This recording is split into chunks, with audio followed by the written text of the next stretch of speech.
حضرت ابو ہریرہ رضی اللہ تعالیٰ عنہ کا بیان ہے کہ ایک آدمی آپ صلی اللہ علیہ وسلم کی خدمت میں حاضر ہوا اور عرض کرنے لگا کہ یا رسول اللہ ناقابل برداشت بھوک لگی ہے۔ آپ نے فرمایا آج رات کون اس کی مہمان نوازی کرے گا، اللہ اس پر رحم کرے گا۔ ایک انصاری اٹھا اور بولا اے اللہ کے رسول میں یہ سعادت حاصل کروں گا۔ پھر وہ اسے اپنے گھر لے گیا اور اپنی بیوی سے پوچھا مہمان کے لیے کوئی چیز ہے؟ وہ بولی نہیں، صرف بچوں کی خوراک ہے۔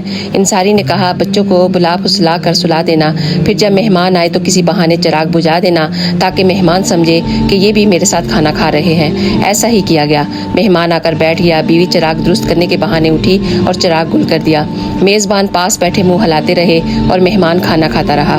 جب صبح اللہ کے رسول صلی اللہ علیہ وسلم کی خدمت میں حاضری ہوئی تو آپ نے بطور تحسین فرمایا رات تم نے مہمان کے ساتھ جو سلوک کیا اس پر اللہ سبحانہ و تعالیٰ بہت خوش ہوا ہے۔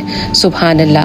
اللہ تعالیٰ ہمیں بھی اچھی اور نیک عمل کرنے کی توفیق دے، آمین یا رب العالمین۔ اگر آپ کو یہ ویڈیو اچھی لگی ہے تو ضرور شیئر کیجیے گا۔